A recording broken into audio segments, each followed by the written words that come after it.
Assalamualaikum warahmatullahi wabarakatuh. Alhamdulillah jumpa kembali kita bersama saya Wayang Motor JB. Kebetulan hari ini kita kedatangan motor Supra Fit X.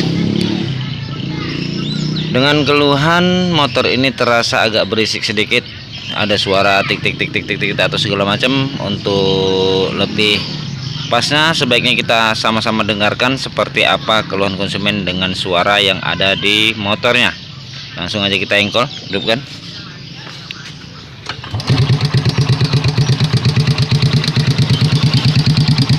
Oke, bisa kita sama-sama dengarkan suara seperti ini.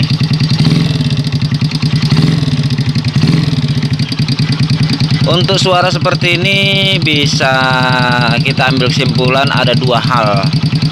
Di bagian sini ini kalau seperti ini yang tek tek tek tek tek tek seperti ini, bisa dia piston itu longgar ngetek, bisa juga suara dari klep.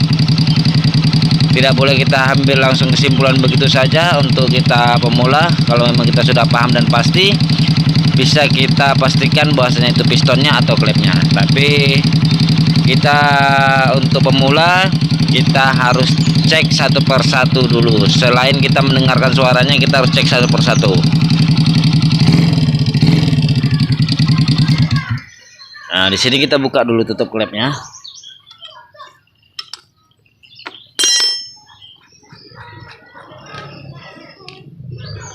Untuk rekan-rekan para senior di sana, untuk yang suara seperti ini kita memang sudah paham, tapi dalam hal pembelajaran kita harus rangkai satu persatu. Di sini kita buka, kita lihat. Ini kita lihat ada kelonggaran ataupun ada kerenggangan. Bunyi bisa didengar ya. Yang di atas padat. Jadi untuk penyetelan klep ini kita tidak bisa ambil buka langsung kita setel seperti ini, karena ada yang longgar kita kencangi, yang ketat kita kendori, tidak bisa. Kita harus topkan dulu posisi klep sama-sama tertutup dan piston di atas, klep tertutup di bagian dalam sini. Posisi as klep dalam keadaan posisi pre. Untuk rekan-rekan yang mungkin senior ataupun yang sudah biasa di bengkel, bisa dengan menggunakan cara mengengkol seperti ini. Jengkol, kita cari topnya.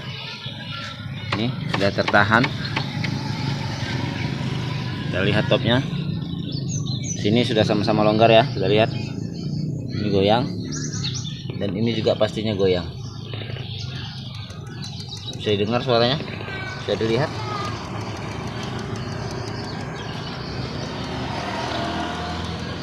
Tapi kita tidak bisa ambil kesimpulan situ saja, karena itu untuk rekan-rekan yang sudah biasa dalam style klep manual. Tapi sebaiknya kita buka dulu ditutup magnetnya. Kita buka ditutup magnet bagian ini, kita buka dulu.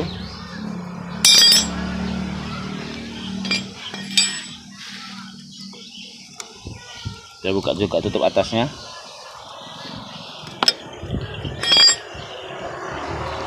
Belajar harus dengan praktek yang benar, tidak hanya dengan teori.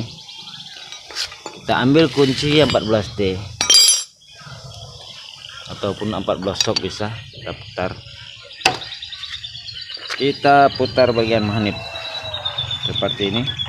Kita cari titik top pre antara piston dan klep. Seperti ini ada tulisan T, bisa dilihat. Tapi T ini bukan berarti dia sudah top. Kalau yang seperti ini pre dia sudah top. Ada juga T yang belum top ya. Contohnya seperti ini. Ini kita putar sekali lagi putaran. Nah, ini ada tulisan T keluar. Kita lihat ada. Tapi ini belum pre, karena di bagian klep masih bermain. Kita lihat di saat sini di posisi T, posisi top. Ini memang piston di posisi piston ini masih di bawah, dan klep masih terbuka salah satunya. Kita lihat. Nah, jadi kita cari lagi T1 putaran lagi. Kita putar sampai ketemu di topnya. Nah, Setelah ada di titik T ataupun titik top seperti ini, kita pastikan kita gerak-gerakkan seperti ini. Bagian klep yang atas maupun yang bawah tidak bergerak sama sekali. Itu bisa dipastikan bahwasanya titik piston berada di atas dan klep karena tiang klep tertutup keduanya, jadi bisa kita setel. Setelah ini kita tekan, baru kita cek di bagian klepnya untuk melakukan penyetelan. Udah pria sahabat, kita coba lakukan penyetelan. Baru kita cek seperti apa kelonggarannya. Kita lihat ada, ini juga ada. Kita lakukan penyetelan yang sama. Di saat penyetelan ini kita harus tahu seperti apa cara menyetel klepnya. Dia tidak boleh terlalu rapat dan juga tidak boleh terlalu longgar. Kalau terlalu longgar seperti ini, itulah yang menimbulkan suara tadi berisik, tik. Dan apabila terlalu rapat, mungkin kompresi akan hilang. Karena terlalu rapat, klep terbuka sedikit, kompresi akan hilang. Efeknya terlalu banyak apabila kita nyetel klep terlalu rapat. Yang jelas, untuk menghidupkan motor kita akan susah. Kalaupun hidup, tenaganya pasti tidak ada, karena ada kebocoran di bagian klepnya, di ruang bakarnya untuk menghisap dan membuang.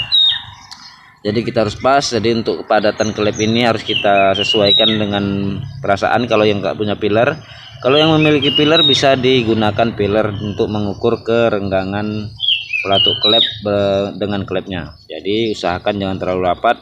Kalau terlalu longgar dia akan berbunyi, kalau terlalu rapat akan menyebabkan susah hidup, tenaga berkurang, dan bahkan bisa saja tidak hidup sama sekali. Kita lakukan penyetelannya sekarang.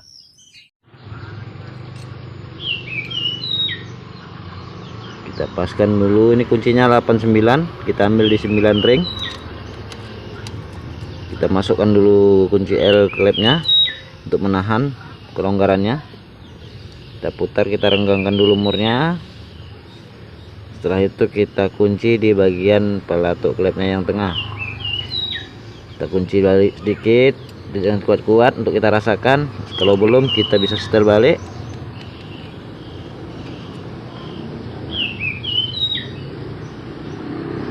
Kita tambah lagi sedikit kerapatannya. Kita coba lagi, kita rasa dengan perasaan.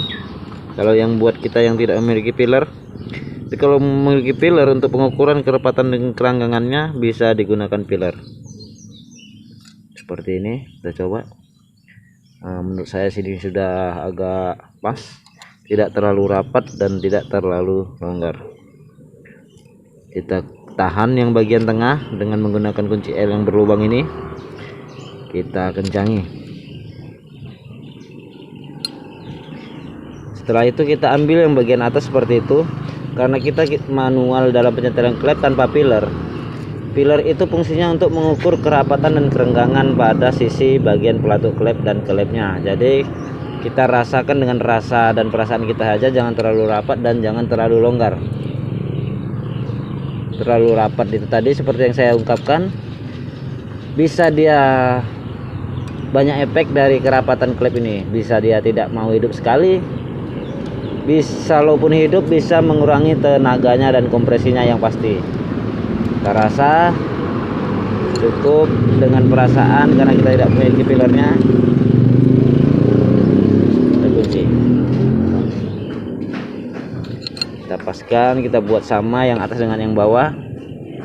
Oke, setelah itu kita coba pasang. Dan apabila klep ini sudah kita setel secara baik dengan sesuai, suara tadi masih ada kletek-kletek seperti yang saya bilang.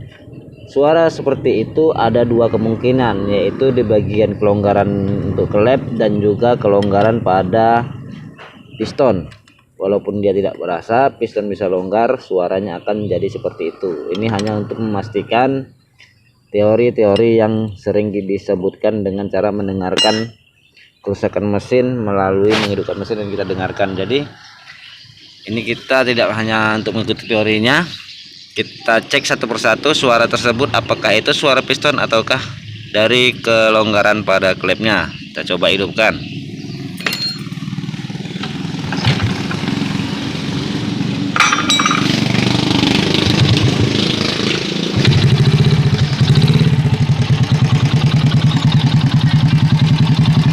Bisa kita dengarkan sama-sama. Suara yang terlalu kasar di bagian atas tadi sudah jauh berkurang dari sebelumnya. Hanya saja sini setelah di bagian atas terasa halus, kita bisa dengarkan suara yang lain. Tadi tidak bisa kita dengarkan suara yang lainnya karena di bagian depan sini terlalu kasar. Jadi setelah di bagian depan ini terdengar halus, kita bisa dengarkan suara yang lainnya seperti ini.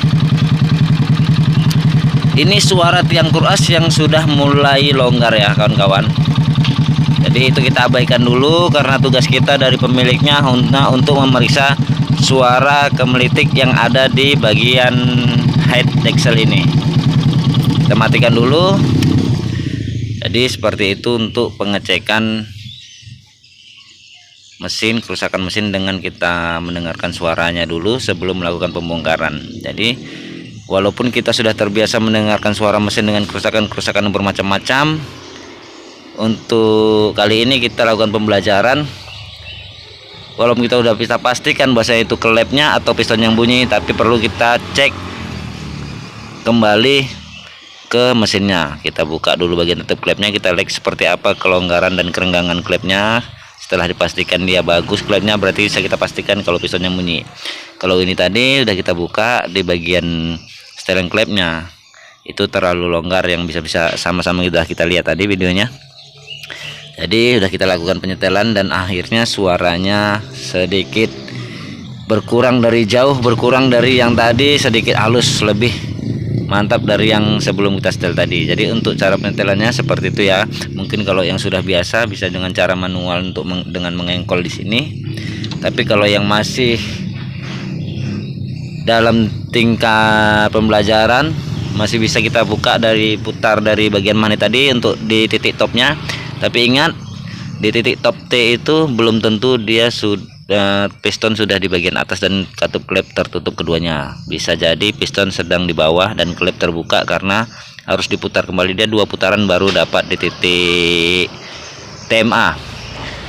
Mungkin ini bisa bermanfaat buat rekan-rekan semua, bagi pemula kita yang sedang belajar seperti ini.